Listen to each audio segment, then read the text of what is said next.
시청자 여러분 안녕하십니까. 우리 지역 최신 이슈부터 해묵은 현안까지 뉴스에 담지 못했던 취재 뒷이야기를 거침없이 풀어보는 시간, 충남 기자회견입니다. 저희 뉴스를 통해서 이제 해루질이나 갯바위 낚시를 하다가 고립되는 사고 이런 것들을 저희가 전해드렸는데, 최근 5년간 태안해경 관내 연안 해역에서 발생한 해루질과 갯바위 관련 사고 통계를 종합해 보면 총 70건에 118명, 그리고 이 가운데 죽거나 실종된 사례만 9건에 10명에 달합니다. 다시 말하면 이 관내에서 매년 20여 명 가까운 그 최소 10건의 위험 사고를 당하고 있고, 이 가운데 한 건에서 2건 정도의 2명 정도는 매년 그 소중한 생명을 안타깝게 잃고 있다, 이렇게 볼 수 있겠습니다. 나가시는 분들은 또 주의할 점이 있다면 무엇이 있는지 한번 좀 짚어주시겠어요? 오늘 제가 한 번 익히면 평생 써먹을 수 있는 3가지 쓰리고 안전수칙만큼은 오늘 이후로 꼭 기억해 주셨으면 하고 가져왔습니다. 우리 준비된 실장님이시네요. 예, 네. 바로 3가지는 뭐냐? 피하고, 네, 챙기고, 알리고, 이 3가지입니다. 먼저 그 으뜸이 되는 첫 번째 안전수칙은요, 뭐라고 했죠? 피하고입니다. 해루질이나 갯바위 낚시 등 그 바닷가 레저 활동 시 안전을 위협할 수 있는 각종 상황을 애시당초에 피함으로써 사고 가능성을 원천적으로 봉쇄하는 최고의 안전 수칙이라고 할 수 있습니다. 안 좋은 바다 낚시, 악천후는 피하고. 네. 위험하다 싶은 위험 장소는 피하고. 네. 들어오는 물때, 들물은 꼭 피하고. 여기 한 가지 더 있습니다. 잊지 말아야 될 것이 무리한 단독 행동은 꼭 피해달라 하는 것입니다. 바로 두 번째 안전수칙, 피하고의 다음 챙기고입니다. 첫 번째는 필수적인 구명장구. 뭐가 있죠? 대표적으로 구명조끼. 예, 구명조끼 같은 구명장구를 꼭 챙기고, 두 번째는 적절한 보호장구도 꼭 챙겨야 됩니다. 슬리퍼나 반바지 차림으로 갯바위에 올라갔다가 벗겨져서 발시 예리한 따개비 등에 이렇게 이제 베이는 상처를 입으시는 분들도 있거든요. 그래서 적절한 보호장구, 그리고 세 번째 굉장히 중요한데 통신 연락 수단을 꼭 챙겨달라는 것입니다. 스마트폰, 야간에 쓸 수 있는 전등도 구조 시에 유효적절하게 사용할 수 있기 때문에 이런 것들을 구명장구, 보호장구, 통신수단, 이 3가지는 꼭 챙겨주시기를 당부드리겠습니다. 야간에 해루질을 하게 되면 대부분이 실종되는 이유가 방향상실이에요. 방향상실. 이제 야간이다 빛이 없다 보니까 이제 내가 어디로 가는지 모르고 깊어지는지도 모르고 들어가시더라고요. 그래서 나침반이나 주변에 이제 가로등 같은 거, 지형 지물을 잘 파악해 주시고요. 그리고 가장 중요한 거, 호루라기. 이제 파도 소리 때문에 저희 사람 목소리가 들리지 않거든요. 그래서 호루라기를 꼭 비싼 것도 아니니까 소지하셔서 꼭 챙겨 다니시면서 무슨 사건 있을 때는 꼭 호루라기를 불어 저에게 알려주시면 좋을 것 같습니다. 이제 세 번째 수칙 알리고에 관한 사항인데요. 일단은 유사시를 대비해서 사전에 지인에게 또는 가족에게 자신의 행선지를 알리는 게 중요합니다. 가족도 모르는 경우가 있거든요. 그리고 단독 행동을 피해 단체의 행동을 할 때에도 아까 말씀드리다시피 서로의 안전을 확인해서 가급적 수시로 자주 알리는 겁니다. 상호. 그리고 마지막에는 그 유사시에 긴급 신고 전화 119나 미리 확보된 가까운 구조기관의 연락처를 통해서 즉시 알리고, 그래서 많이 알리고 자주 알리고 즉시 알리고 행해 주시기 바라겠습니다. 오늘 말씀드린 뭐였죠? 피하고 챙기고 알리고. 이 3가지 쓰리고 안전 수칙을 꼭 숙지해 더욱 안전하고 행복한 바다 레저 활동이 되었으면 합니다. 정말 근절되지 않는 것 같아요. 먼저 음주운전 위험성에 대해서 한번 짚어주실까요? 음주운전을 하게 되면 일단 행동 능력이 이렇게 떨어지게 됩니다. 그러다 보면 이제 판단력도 떨어지고, 그렇게 되면 교통사고 가능성이 높아지겠죠. 또한 음주운전을 하게 되면 이제 시야가 이게 좁아진다고 그래요. 시야가 그래서 좁아져서 이로 인해서 신호위반이라든지 보행자 사고, 또 정면 충돌하는 사고 이런 것들이 많이 발생하게 되고, 또 음주운전을 하게 되면 이 적발이라든지 사고의 위험을 전혀 생각하지 않고 충동적으로 운전을 하다 보잖아요. 그러다 보면 이제 난폭 운전으로 이어질 수도 있고, 공간 능력 등이 이제 저하돼서 역주행 사고 같은 것들이 많이 발생하게 됩니다. 음주운전을 할 경우에 이제 혈중 알코올 농도가 높으면 높을수록 타 위반의 행위에 비해서 사고 위험성이 높아진다고 합니다. 이제 0.06%에서는 2배, 또 0.1%에서는 6배, 0.15%에서는 25배까지 이렇게 다른 법규에 비해서 음주운전 사고 위험성이 높다고 합니다. 충남 지역 음주운전 사고가 증가했다고 하는데 어느 정도인지 먼저 한번 짚어볼까요? 일단 충남에서 발생한 음주운전 교통사고 건수가 3년 연속 전국 1위를 차지를 했었습니다. 그 홍문표 국회의원이 도로교통공단에서 받은 자료를 분석해봤더니 2016년부터 최근 3년간 충남에서 발생한 음주운전 교통사고는 한 3,800건 정도가 되는데요. 이를 인구 10만 명당으로 환산하면 한 180건 정도가 됩니다. 올해도 상황은 비슷합니다. 8월 말 기준으로 봤을 때 충남 지역 음주운전 교통사고 는 1,869건으로 지난해 같은 기간보다 30건 이상 증가를 했다고 하거든요. 음주운전 적발 건수도 지난해 같은 기간보다 늘었다고 하던데 상황이 좀 어떻습니까? 8월 말 현재에 그 충남 전체로 음주 단속 또 음주 사고 다 포함해서 4,694건입니다. 그래서 전년 대비 316건 이제 증가가 됐고요. 당진에서도 8월 말까지 전년 대비 459건 83건이 증가를 했습니다. 전반적으로 음주운전이 증가하는 추세에 있다고 보시면 되겠습니다. 코로나19가 음주단속 풍경을 바꿔놨습니다. 비접촉 감지기가 도입이 됐는데 취재를 했죠? 네, 저도 그 비접촉 감지기라는 거를 당시에 처음 봤는데 이게 되게 신기하게 작동을 하더라고요. 셀카본 같은 거에 기기를 끼워가지고 그거를 창문을 내리고 그 차 안으로 운전석으로 딱 내밀면은 그 공기 중에 있는 알코올을 감지를 해서 그 알코올이 감지된다 싶으면 소리가 나고 반응을 하는 기기더라고요. 그래서 되게 신기하다 이렇게 생각을 해봤었는데 비접촉 감지기가 이 코로나 때문에 개발된 건가요? 아니면 예. 예전부터 있었던 건가요? 새로 개발됐습니다. 코로나가 이제 코로나19가 한참 이제 대구발로 해서 늘어났을 때 증가되고 있을 때 경기청에서부터 시작된 방법. 그렇군요. 이게 그러면은 다른 나라에는 없는 건가요? 제가 알기로는 없습니다. 특별히 이제 그 사고가 많이 나거나 적발이 되는 그런 시기가 있나요? 1년 중에 놓고 봤을 때. 예. 음주운전 이게 이제 단속이나 사고를 봤을 때 농번기하고 행락철이 시작되는 이제 4월 이때 이제 좀 많이 발생하고 야외 활동이 많아지는 여름 휴가철 이때 또 발생을 하고 술자리가 많이 발생하는 연말연시 이때 음주운전 또 음주 사고가 이제 타 시기에 비해서 상대적으로 많이 발생하고 있습니다. 딱 정해져 있군요. 딱 그 시기가. 예. 단속을 하고 이렇게 하다 보면 하신 분들이 또 하세요. 습관성입니다. 이제 실질적으로 이제 처벌이라든지 이러한 것들도 중요하겠지만 실질적으로 이제 음주운전을 하지 않을 수 있는 근본적인 치료라든지 예? 심리 상담이라든지 치료, 예. 심리 상담 예. 이러한 부분들이 좀 필요하지 않을까 생각합니다.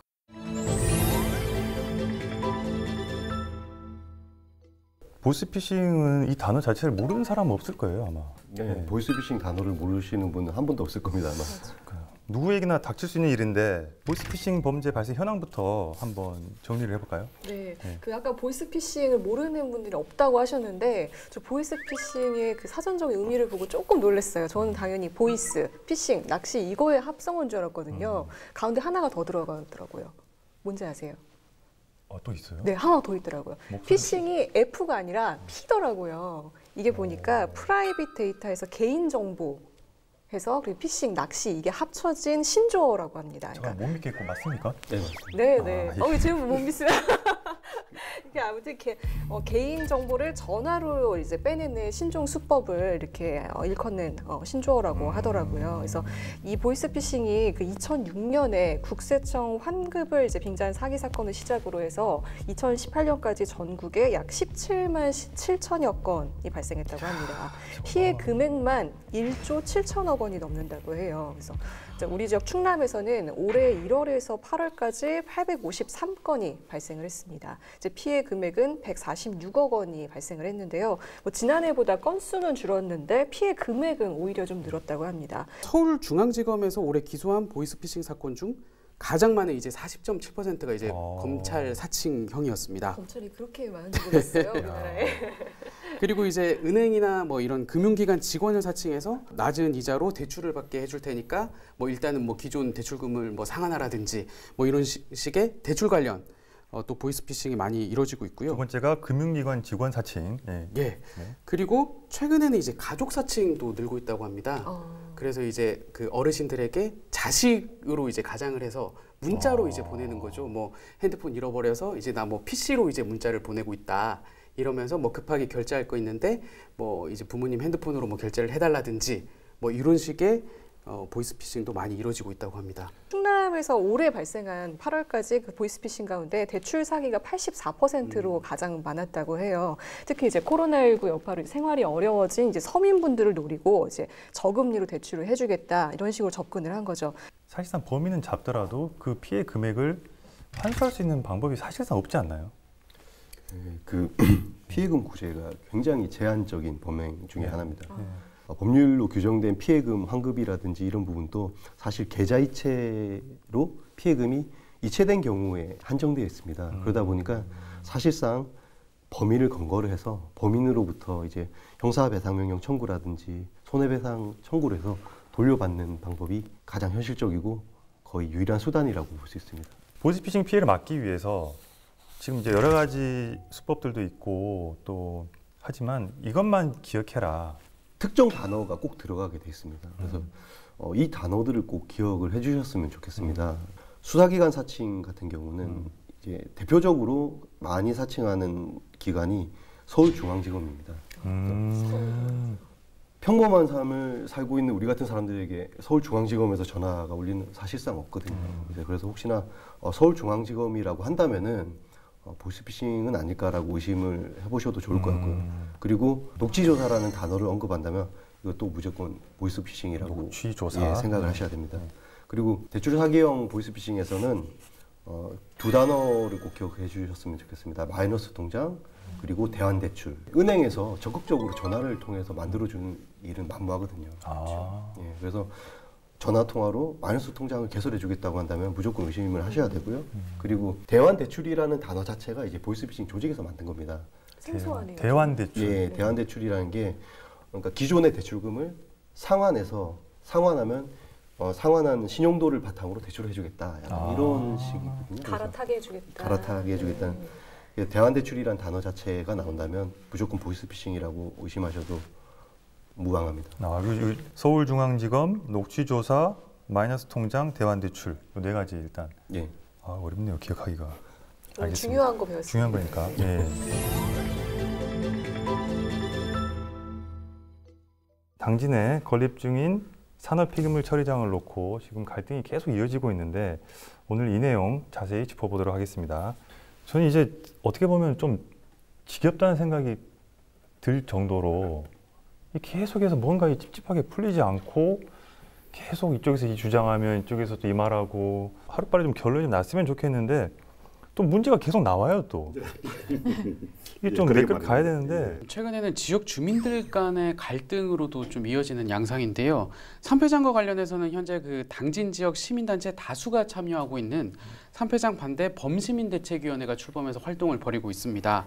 그런데 지난달 초 산패장 부지가 있는 송산면의 12개 단체가 기자회견을 열고 이 범시민대책위 활동에 불만을 터뜨리며 좀 의문을 제기를 했습니다. 송산면 개발위원회 등은 시민단체들이 좀 근거 없는 주장을 하고 있다면서 이를 즉각 중단해야 한다고 요구를 했는데요. 이들의 핵심적인 주장을 좀 살펴보면 범시민대책위가 산패장 독극물 배출 등을 주장해 송산면을 혐오 지역으로 좀 선동하고 있다. 또 이로 인해서 부동산 지가가 하락하고 주소득원인 농산물 판매에 타격이 커지고 있다. 이런 주장을 펼쳤습니다. 이에 대해 범시민대책위는 산패장을 둘러싼 논란이 민민 갈등으로 비춰져서 좀 안타깝다면서 끝까지 진실을 밝히겠다는 입장을 전한 상태입니다. 지금 전국도 제가 알기로 24군데가 5군데가 산업폐기물장을 운영하고 있습니다. 영천 사례 말씀드리면은 고경 일반 산업단지가 있습니다. 거기는 뭐냐면은 그 산단 내에 있는 거 묻겠다라고 아주 계획을 해서 영천 거기에 있는 사업주들에게 공장 입주자들에게 그 산단 내에 거 묻는 걸 한다라거나 또 아니면 구미 같은 경우 우리가 이렇게 전자산업도시로 전자 도시 이렇게 유명하잖아요. 그 공단에 3개 구역이 있어요. 크게 이렇게 나누고 그래서 이렇게 산패장이 있습니다. 있는데 그 산패장은 이렇게 그쪽에 공단에 나는 산패장 우선적으로 묻고 그 다음에 인근에 있는 경북도의에 있는 강력 단위 정도 이렇게 묻는다는 거거든요. 그런데 이 당진은 뭐가 문제냐 하면은 이게 전국 단위 풀면은 바로 이렇게 충북권에 있는 완전 준비된 이게 폐기물들이 일시에 몰려온다는 것에 대한 입지가 그렇죠. 어떻게 보면 너무 좋잖아요. 너무 좋으니까 그다음에 교통편이 좋으니까 그다음에 이렇게 아마 서해안 고속도로를 타고 충분히 매립이 몰려온다. 왜냐하면은 각 지역마다 이 산패 혐오적인 시설을 안 지으려고 그러거든요. 그러면 먼저 우선적으로 이런 짓기 위한 사회적 합의들을 이루어 나가야 되는데 그럼 어떤 도시는 피해를 보고 어떤 도시는 자기 것만 묻고 이런 문제에 대해서 이거는 저는 이게 당진만의 문제가 아니라 전국적인 이렇게 이슈고 이렇게 문제이다. 당진시청도 협의하기 위해서 노력을 했다. 뭐 협의 기구도 만들고 이렇게 노력을 해왔다고 하는데 시청에서 그렇게 노력을 많이 했죠. 뭐 당진시도 이 산패장 논란에 관련해서 입장을 여러 번 표시하기도 했습니다.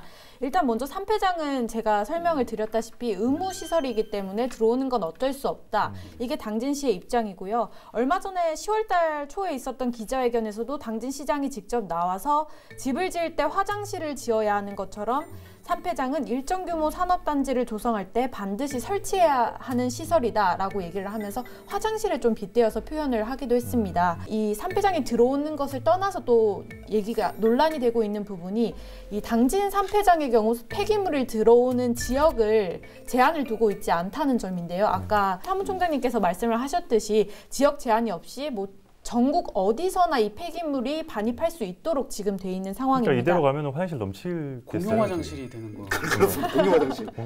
제가 그 말을 하고 싶었는데 산패장을 이렇게 지금 화장실 이론으로 지금 주장하고 있지 않습니까? 화장실 필요하죠. 그런데 정말 지금 얘기는 적합한 얘기가 당진의 산패장 2개가 공용 화장실, 전국의 공용 화장실에 대한 이게 시민들의 우려와 범죄치의 우려거든요. 그래서 이게 규모 축소가 충분히 가능하다는 게 이게 좀 이렇게 같이 고민할 문제가 아닐까 생각이 들고.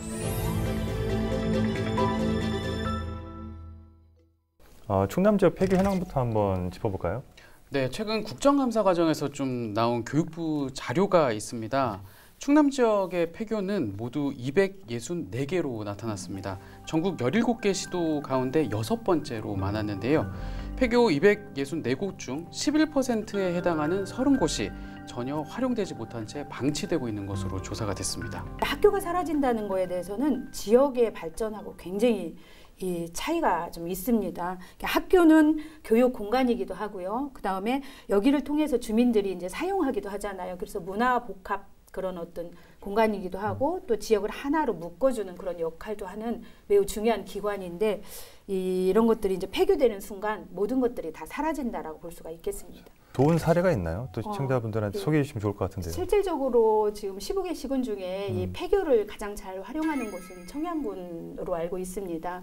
실제 다른 지역은 이제 폐교가 오랫동안 이제 방치되어 있거나 이렇게 되는데요.